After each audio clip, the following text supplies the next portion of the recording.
Dr. Will here from Miami Spine and Performance. We are back in the clinic after a few months outside the clinic, showing you guys some workout routines and some diet tips. We're back in the office, so I'm back to giving you guys some tips and working with patients.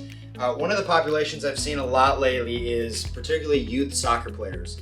This time of year in South Florida, obviously soccer's huge, so we have a lot of athletes that are playing soccer and getting back to the practice pitch, and a lot of parents are asking me, what are some basic exercises that my kids can do to make sure that their lower body stays healthy.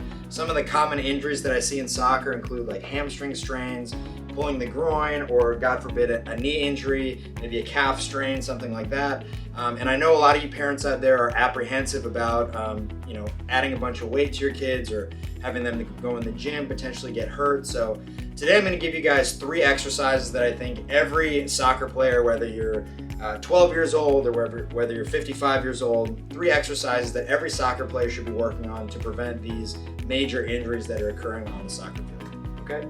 So one of the most important things for soccer players is that we activate our glutes, right? And when we activate the glutes, we want to try to do so on one leg, right? A lot of sport is played on one leg, and a lot of injuries occur when we're putting all of our weight onto one leg and we're changing direction, or we get pushed into one direction and we get split like this. So it doesn't make sense for us to do most of our training bilaterally, right? We want to do a lot of our training unilaterally. So one exercise that I recommend to my patients that are soccer players is a single leg hip thrust. This is a great way to activate the glute, the hamstrings, and the quads, and also work on balance a little bit.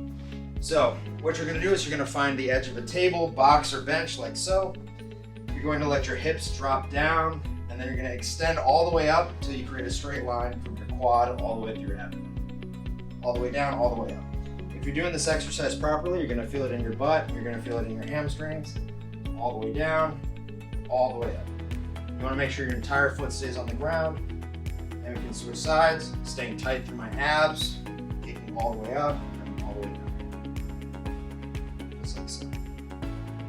I'm telling you guys, you don't have to add a lot of weight here, but you're going to feel a very challenging exercise for your glutes and hamstrings. So you can do 3 sets of anywhere from 10 to 15 repetitions per side, and again, it's really going to work the entire leg, but most importantly, it's going to work balance, and it's going to help keep your knee safe. So that's the first exercise I recommend, which is the single leg hip thrust. The next exercise that I'm going to show you guys is going to be a squat using a TheraBand, right? So we all know that we have a regular squat like so, which is a great exercise for developing leg strength, but we want to add a little bit of a different dimension to it, right? We want to strengthen the outsides of the knees, we want to make sure the glutes are active, and we want to make sure that our technique is really good. So we're going to put the band here just above the knee. We're going to get into our squat stance, and I think for a soccer player in particular, I would experiment with a lot of different squat stances. Typically the way a squat is taught is the feet are going to be shoulder width apart, we're going to sit down and we're going to come back up. But I would also do some squats with the feet really close together, bringing the knees over the toes like so. We always want to make sure that our heel is down when we're squatting, so we don't want to get onto our toes. Narrow grip squats. We've got the band activating the outsides of the legs. We can do regular body weight squats, or we can even do sumo squat. We're just going to work more of the outside of the glutes, just like so.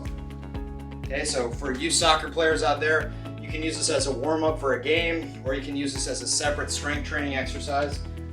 We're going to do 1 set, 10 to 15 repetitions, narrow stance. 1 set, 10 to 15 repetitions with a moderate stance, shoulder width apart. And we're going to do 1 set of 10 to 15 repetitions with a nice wide sumo stance like so. Really working the entire leg, right? So each angle is going to work a different part of the leg. And again, the band is just to keep us honest, making sure that our knees are not caving in. We always want knees out, right?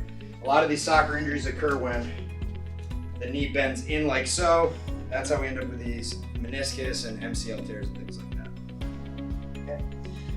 So the third exercise that we're going to do is going to be the Copenhagen Plank.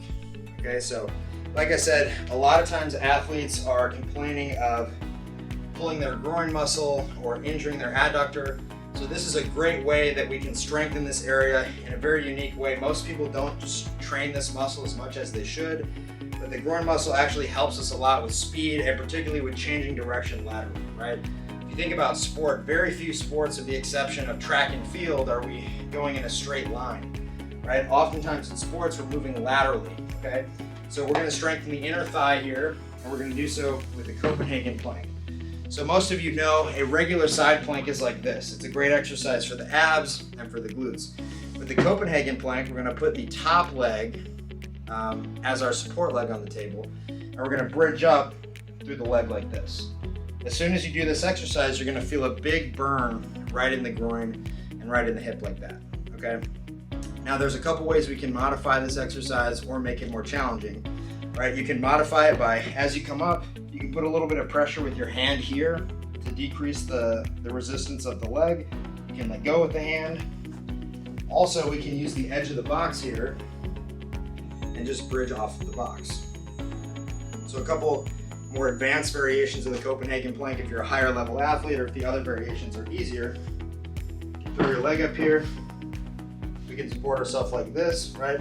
We're getting an amazing ability to strengthen the inside of the thigh, strengthen the inside of the knee with this exercise, just by bridging up like so. The more of your leg that's on the table, the less challenging it is. So if you're an absolute beginner at this exercise, the variation that I would recommend is put your entire shin on the box and just hold like this, right? You'll get just a little bit of activity in the thigh, a little bit of core, but this is a great way you can kind of brace through the position and work that inner thigh. So those are 3 exercises that I would recommend for soccer players. Again, I would recommend that you maybe perform them prior to playing soccer. I know a lot of you are, if you're an adult playing soccer, maybe you're running to the pitch right after work, but it's really important that you warm up your muscles properly, you activate your glutes, activate your inner thigh, activate your hamstrings.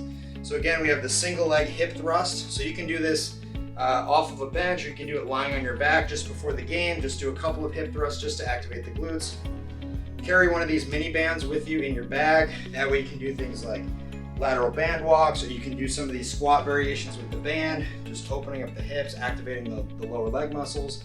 And then do a couple of sets of Copenhagen Plank just to make sure that all these muscles are activated before you get on the pitch. Because again, the best way to prevent injury is to strengthen all the muscles around your leg, making sure that your mobility is on point. If you guys want more mobility tips, check out my mobility videos that are going to be linked below on how you can improve the mobility of your quads and of your hips. But that's really the simple recipe to not getting injured. Taking good care of your body, good nutrition like I've shown you guys over the last few weeks, good safe training, which I showed you guys a couple months ago, and doing the small things on a daily basis to make sure that your body is strong and durable. That's how you're going to be able to play soccer from the time you're a little kid until you're 55 years old, maybe you have grandkids at that point. So thank you guys for watching. If you'd like to see more content on how I work with a specific type of athlete, so a baseball player, hockey player, basketball player, please drop a comment. Don't forget to like and subscribe, and thanks for watching.